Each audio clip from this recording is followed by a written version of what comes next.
자, 여러분 모두를 주님의 이름으로 다시 한번 축복합니다. 여러분, 우리 모두에게는 공통점이 있습니다. 그 공통점이 뭘까요? 어디가 닮았나? 이런 생각하실지 모르는데, 우리가 가지고 있는 공통점이 뭐냐 하면, 우리는 모두 다 두려움이 있다는 겁니다. 모든 인간은 다 두려움을 가지고 살아갑니다. 돈이 있는 사람은요, 돈이 있는 것 때문에 두려워하고요. 돈이 없는 사람은 당연히 돈이 없어서 두려워합니다. 나이 어린 사람은 나이가 어리기 때문에 두렵고요. 나이가 많은 사람은 나이 많은 대로 두려워합니다. 어렸을 적에 어린이들은 낯선 사람을 두려워하지요. 저는 어렸을 적에 저희 고향에 있는 교회에 농민타가소라고 하는 게 설치가 됐습니다. 여러분, 농민타가소 그러니까 이름도 아주 촌스럽고 여러분 굉장히 좀 후줄근해 보이지 않습니까? 그래도 당시에는요, 거의 찾아보기가 힘든 유치원 과정을 그 농민타가소에서 했습니다. 제가 하저 농민타가소 제2회 졸업생입니다. 근데 하여간 이 농민타가소 타가소를 가기 위해서는 매일 아침 이제 교회를 가게 되었지요. 그런데 교회를 갈 때는 꼭 거쳐야 되는 집이 하나 있었습니다. 교회 앞집에 나이 많은 할아버지가 한 분이 계셨는데, 지금 생각을 해보면 그 할아버지 연배가 아마 제 나이거나 저보다 어렸거나 이랬을 것 같아요. 그런데 이분이 나 같은 어린 아이들을 보게 되면은요, 항상 이러시는 거예요. 이놈들! 소리를 질러요. 그런 기겁을 하고 어린 아이들이 막 도망을 합니다. 어린 나이에 그게 얼마나 무서웠든지 하여간 그 집 앞을 지날 때마다 간이 콩알만해졌던 그런 그 기억이 납니다. 어렸을 때에 가질 수 있는 아이들의 두려움이지요. 여러분, 점점 자라나게 되면은 우리 청소년들이 제일 큰 두려움이 뭐냐 하면은 공부에 대한 두려움을 갖고 있습니다. 그래서 시험을 치거나 이르게 될 것 같으면은 아주 심각한 스트레스를 받지 않습니까? 여러분, 더 자라가지고 청년이 되면은요, 취업에 대한 두려움이 얼마나 큰지 몰라요. 참 안타깝습니다. 여러분, 요즘 그 청년들을 보면은 연애에 대한 두려움도 있고 결혼에 대한 두려움도 있어요. 간신히 직장에 들어가게 되면은 두려움이 없어지느냐? 맡겨진 그러한 그 자기의 업무를 잘 수행해야 된다라고 하는 두려움도 있고요. 그리고 옛날하고 좀 다른 게 이 직장 상사라든지 혹은 동료들과의 소통에 관한 그런 그 두려움들을 갖고 있는 친구들이 굉장히 많은 것을 보게 됩니다. 여러분, 그뿐이 아니에요. 사업을 하시는 분들은 요즘 굉장한 그런 그 스트레스와 두려움을 갖고 있으리라 이렇게 생각을 합니다. 제가 그 며칠 전에 그저 목동에 있는 오목교역에 이제 전철로 다 내리고 타고 이러면서 오목교역을 가봤는데요. 전에 몇 년 전에는 제가 CBS를 한 달에 2번 정도는 이제 정기적으로 녹음을 하러 가야 됐기 때문에 다녔는데, 요번에 가보고 깜짝 놀랐어요.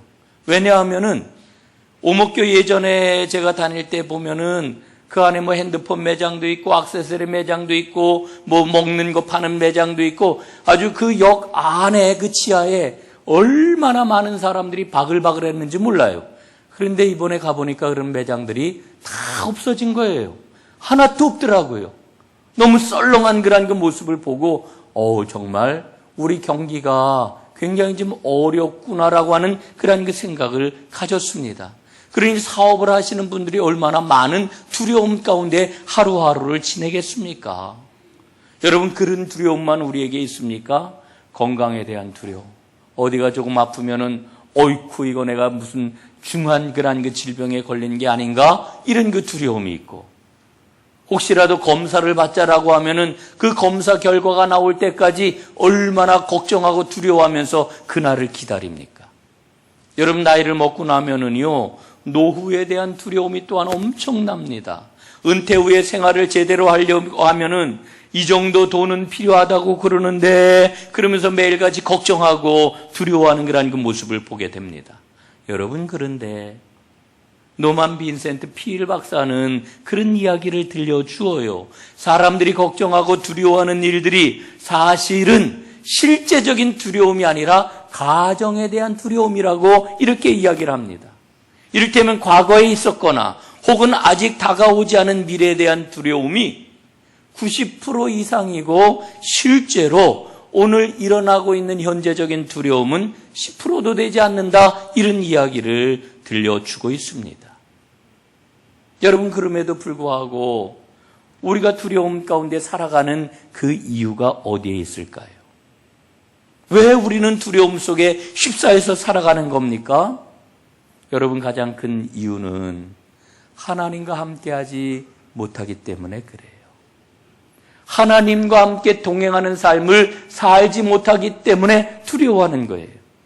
여러분, 성경 말씀에 보면은 어떻게 보면은 관용구처럼 제일 많이 나오는 그런 그 성경 구절이 있는데, 그 구절이 뭔지 아세요? 두려워하지 말아라. 두려워하지 말아라. 두려워하지 말아라. 내가 너와 함께 함이니라. 이렇게 말씀을 합니다. 여러분, 오늘 본문 말씀도 보게 되면은 두려워하지 말아라, 우리에게 말씀을 해주고 있습니다. 오늘 본문의 말씀은요, 핵심적으로 하나님은 우리의 창조자이시다, 이렇게 말씀을 해주고 있습니다. 그리고 우리는 그분이 만드신 피조물이다, 이렇게 말씀해요. 여러분, 그런데 보통 피조물이 아니고 하나님의 특별한 피조물, 하나님의 백성, 하나님의 자녀라고 이렇게 말씀을 해주고 있습니다. 그 하나님께서 우리에게 이름을 붙여주셨습니다. 그리고 우리의 삶을 책임져 주시고 양육을 또 하나 주셨습니다. 여러분, 오늘 말씀을 한번 보세요. 너를 지명하였다, 이렇게 말씀해 주고 있습니다. 여러분, 지명하였다라고 하는 게 뭡니까? 하나님께서 나를 가리켜 이름을 부르셨다는 거예요. 너 이광섭, 광섭아, 이러면서 나를 부르셨다는 거예요. 여러분, 하나님께서 여러분 한 분을 지금 지명해서 그 이름을 부르고 계십니다. 특별한 사랑을 가지고 특별한 목적을 위하여 여러분들을 부르셨다는 거지요. 여러분, 이것을 생각을 하면은 얼마나 영광스러운 일인지 몰라요. 여러분, 오늘 하나님께서는 말씀을 하시기를 너를 지명하여 불렀으니 두려워하지 말아라, 이렇게 말씀을 합니다. 여러분, 지명해서 불렀다라고 하는 게 어떤 일이기에 두려워하지 말라고 하시는 걸까요? 오늘 성경 본문을 통해서 그 이유를 찾아보겠습니다. 첫 번째로는 하나님의 소유가 되었다라고 하는 그런 말씀입니다. 여러분, 하나님께서 오늘 뭐라고 말씀을 하십니까? 너는 내 것이라, 이렇게 말씀을 하셔요. 너는 내 거다. 여러분, 지금 뜨거운 사랑 가운데 빠지신 분이 있습니까? 남녀간의 사랑 뜨겁게 빠지면은 여러분 뭐라 그래요? 너는 내 거, 이러잖아요. 예? 옛날 기억나시나요? 한참 뜨겁게 사랑할 때 어떤 그런 그 이야기를 하는 거 아니, 너는 내 거야, 이렇게 이야기를 합니다. 당연히 그러면은 맞아, 나는 당신 거야, 이렇게 대답을 하면서 우리는 사랑을 합니다. 여러분, 하나님께서 인간을 만드실 때에 우리를 어떤 존재로 만드셨느냐 하면은 하나님의 소유된 존재로 우리를 만드셨습니다.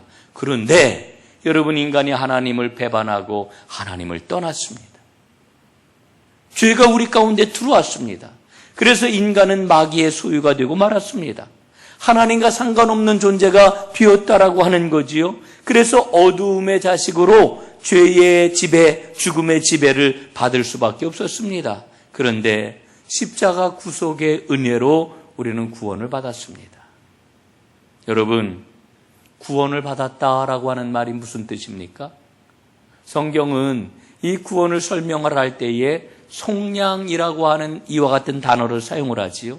여러분, 이 속량이라고 하는 말을 국어사전에 찾아보니까 이렇게 설명을 해 주어요. 몸값을 받고 종을 놓아 주어 자유민이 되게 하는 것, 이게 속량이랍니다. 여러분, 우리가 속량을 받았다라고 하는 이야기는 예수님께서 나를 구원해 주시려고 대신 나의 몸값을 치르셨다라고 하는 그런 뜻입니다. 예수님이 대신 몸값을 치루어 주시고 우리를 사셨다는 거예요.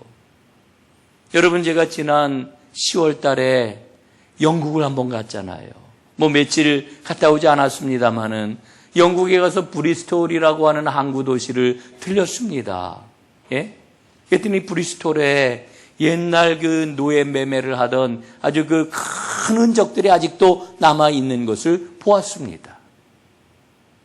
여러분, 노예 시장에 서면은요, 수많은 노예들이 거기 딱 이렇게 전시가 되어 있어요. 그러면은 이제 그 상인이 노예를 막 팔려고 그럴 거 아닙니까? 그러면은 노예를 살려고 하는 사람은 가가지고 값을 물어보겠지요. 이 노예가 얼마나 합니까? 그러면은 이 노예는 2만 파운드 합니다. 그럼 뭐라고 그러겠어요?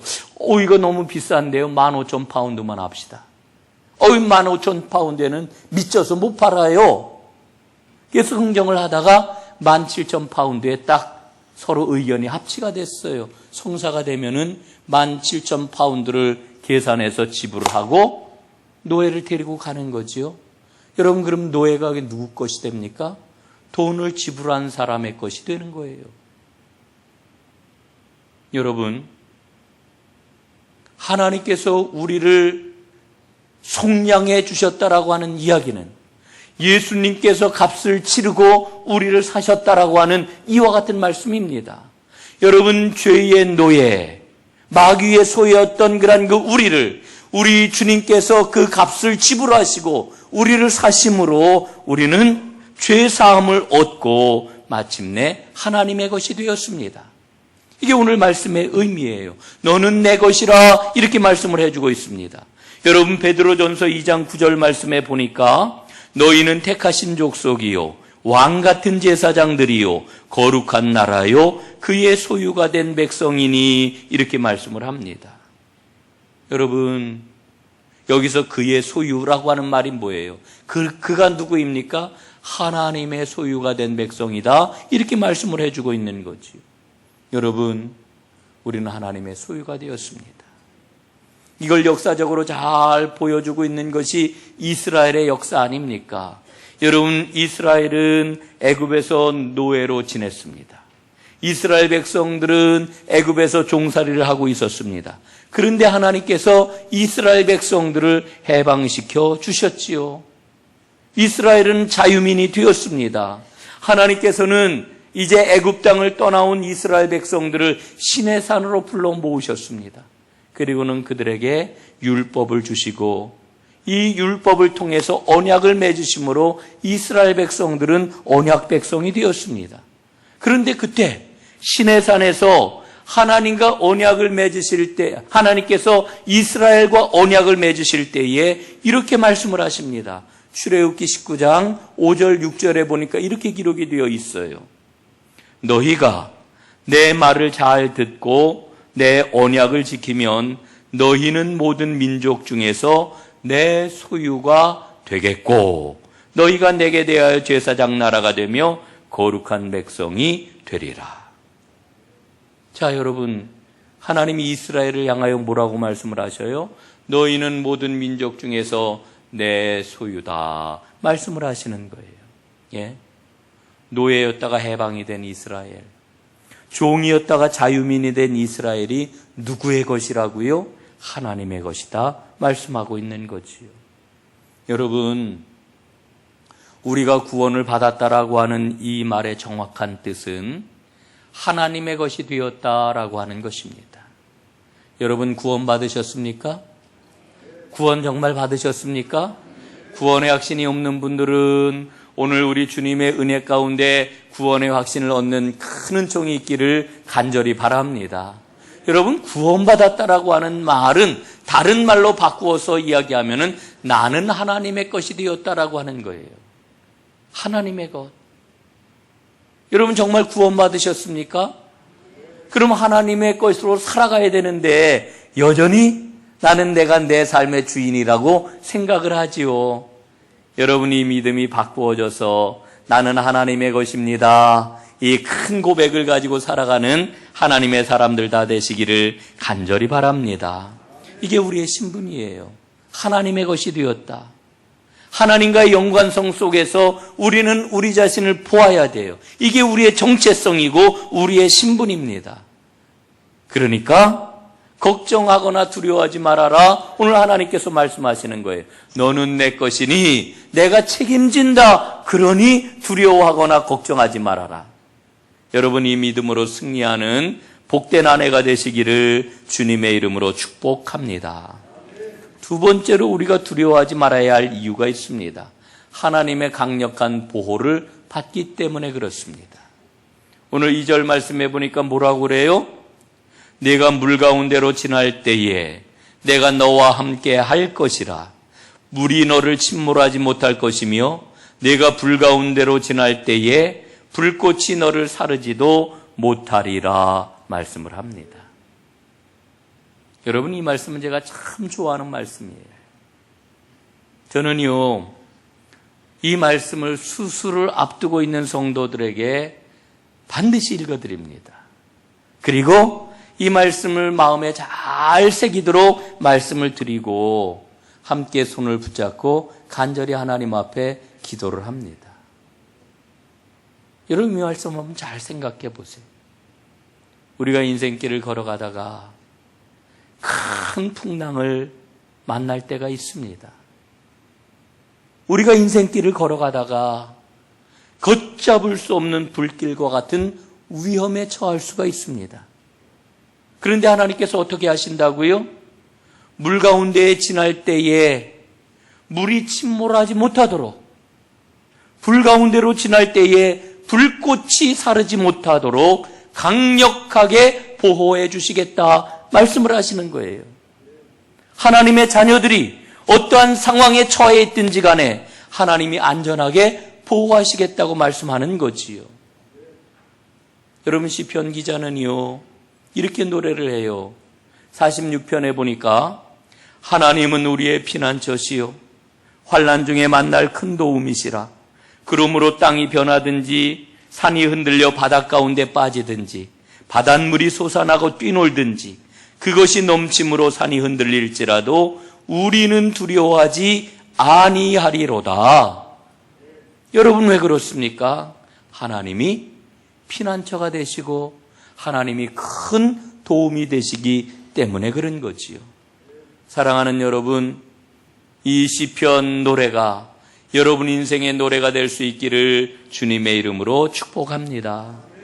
하나님은 하나님이 지명해서 부른 백성을 보호해 주십니다. 그냥 보호해 주시는 게 아니라 강력하게 보호해 주십니다. 이 믿음으로 두려움을 떨쳐내는 여러분들 되시기를 주님의 이름으로 축원합니다. 우리가 두려워하지 말아야 할 세 번째 이유가 있습니다. 존귀한 자가 되었기 때문에 그렇습니다. 여러분, 4절 말씀을 한번 보세요. 내가 내 눈에 보배롭고 존귀하며 내가 너를 사랑하였은즉 내가 내 대신 사람들을 내어주며 백성들이 내 생명을 대신하리라 말씀을 합니다. 하나님이 지금 뭐라고 말씀을 하셔요? 너는 보배롭다. 너는 존귀하다. 이렇게 말씀을 하셔요. 예? 여러분은 여러분 자신을 어떻게 생각을 하십니까? 아유, 나는 별 볼 일 없는 사람이야. 나는 힘도 없고 나는 능력도 없고 나는 똑똑하지도 못하고 나는 돈도 없고 모든 것이 다 부족하다. 여러분이 이렇게 생각을 하십니까? 아니에요. 하나님은 오늘 말씀을 하시기를 너는 보배로운 존재다. 너는 존귀한 존재다. 말씀을 하십니다. 여러분, 이 말씀이 여러분의 심령 가운데 단단하게 잘 박힌 못처럼 박혀 이 말씀이 여러분의 심령 가운데 살아 역사하시기를 간절히 바랍니다. 나는 존귀해요. 나는 보배로워요. 하나님이 그렇게 말씀을 해주고 계셔요.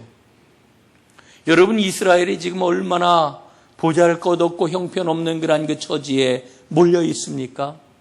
이스라엘은 지금 바벨론 포로로 끌려왔습니다. 이스라엘은 망한 민족이에요. 지금 포로로 끌려온 사람들이 그렇다고 많기는 한 줄 아세요? 몇 명 되지도 않아요. 그런데 오늘 말씀을 보니까 하나님께서 이 이스라엘을 해방하시기 위해서 당시에 큰 나라 애굽을 속량물로 주시겠다 이렇게 말씀을 하시는 거예요. 그것도 모자라서 구스와 스바까지도 거기에 덧붙이시겠다 이렇게 말씀하시는 거예요. 여러분, 이스라엘이 뭐라고? 그 이스라엘을 해방하시기 위해서 하나님이 대가를 지불하시는데 큰 나라 애국까지도 속량물로 내어주시겠다 말씀을 해주시는 거예요. 여러분, 이 말씀을 마음에 새기면은요, 우리는 정말 놀라운 깨달음을 얻게 돼요. 예?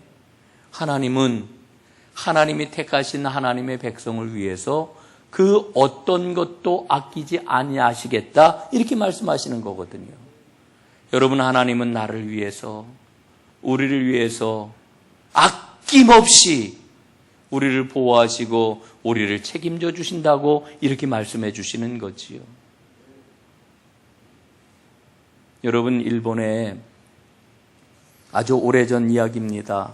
일본에서 한 소년이 태어났는데 기생의 몸에서 태어났어요. 그러니까 아이들이 기생의 아들이라고 막 놀려대요. 구박을 해요.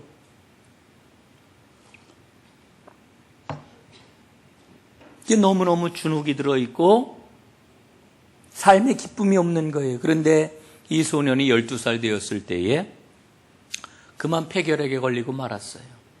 치료를 제대로 받지 못해가지고 폐결핵 3기까지 갔습니다. 툭하면 쓰러져 피를 토합니다. 도무지 살 가망이 없어 보입니다. 그런데 이렇게 비참한 상황에 처해 있는데도 누구 하나 따뜻하게 손잡아주는 사람이 없는 거예요. 어느 날 집 앞 툇마루에 쪼그리고 앉아 있는데 밖에서 소리가 들려옵니다.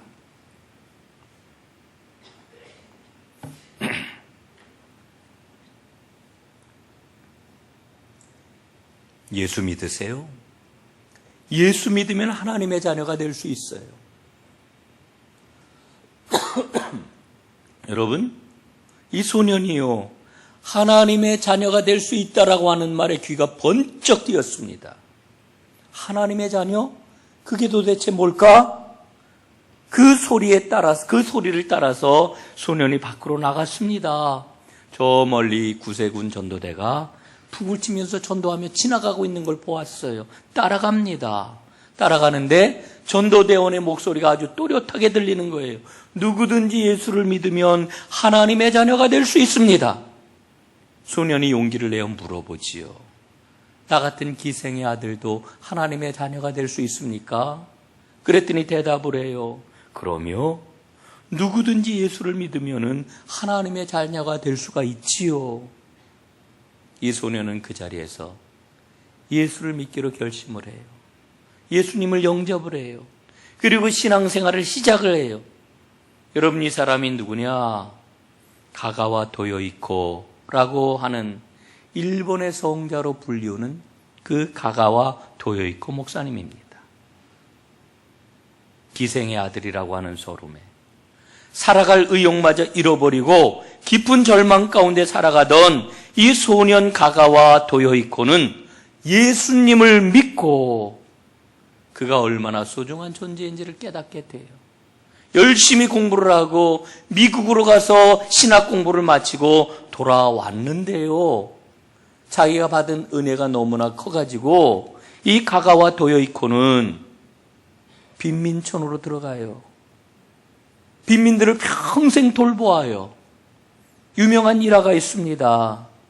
어느 날 죽어가는 한 환자가 있었는데 그만 이 항문이 막혀가지고 똥을 누치를 못해가지고 죽어가는 거예요.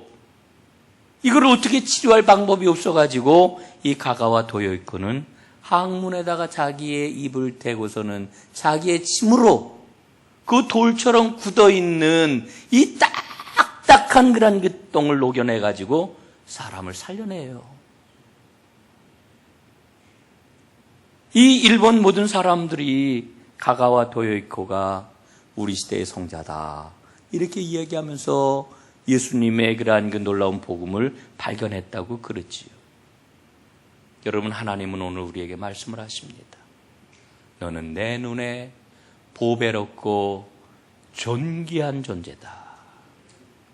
여러분, 우리는 하나님께서 보배롭다, 우리는 하나님께서 존귀하다, 이렇게 일컬으시는 하나님의 사람들입니다. 여러분이 믿음을 가지고 담대하게 나아가시기를 간절히 바랍니다. 이제 마지막으로 말씀을 여러분들과 정리를 하도록 하겠습니다. 우리가 두려워하지 말아야 할 마지막 이유가 있는데 그것은 하나님 앞에 서게 될 것이기 때문에 그렇습니다. 오늘 7절 말씀에 보니까요, 내 이름으로 불려지는 모든 자 곧 내가 내 영광을 위하여 창조한 자를 오게 하라 말씀합니다. 하나님은 하나님의 소유가 된 사람들을 하나님 앞으로 불러 모으십니다. 그분 앞에 서게 하시는 거지요. 여러분, 우리는 모두 다 매일같이 하나님 앞에 서지만 또 마지막 때에 하나님 앞에 서게 될 하나님의 사람들입니다. 여러분, 오늘 말씀은 바벨론 포로로 끌려갔던 이스라엘 백성들이 마침내 하나님의 성 시온으로 돌아와서 성전을 재건할 것을 지금 이야기하고 있는 거예요. 회복의 역사입니다. 우리의 궁극적인 소망은 회복에 있습니다. 하나님은 회복하게 해주셔요.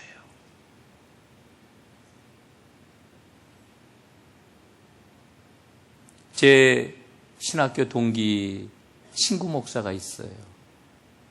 황용태 목사라고. 마포지방 새누리교회에서 오랫동안 목회를 한, 저보다도 서울연에 일찍 온 그런 그 목사입니다. 그런데 이 황 목사가 어제 새벽 하나님의 부르심을 받았어요. 세상을 떠나고 말았어요. 3년 전에 급성 혈액암이 걸려가지고 백혈병이지요. 도무지 치료를 하지 못하는 그런 게 상황이 되어서 이제는 하나님이 부르시는가 보다 모두들 걱정을 하였는데 어쨌든 치료가 잘 됐어요. 서울대병원과 세브란스를 오가면서 하여간 최고로 좋은 선생님을 만나가지고 잘 치료가 되었어요. 그런데 다시 재발이 되어가지고 결국은 하나님의 부르심을 받고 이제 내일 발인을 하게 되는데, 제가 얼마 전에 마지막으로 통화했던 그 통화가 생각이 납니다. 어떻게 잘 견딜만 해? 힘은 있어? 어때? 그랬더니 아무것도 못 먹어. 지금 이것저것 치료를 받는데 잘 치료받아가지고 일어날 수도 있다고 이야기를 하는데, 일어날 수 있으면 너무나 좋지. 근데 하나님이 날 불러가셔도 괜찮아.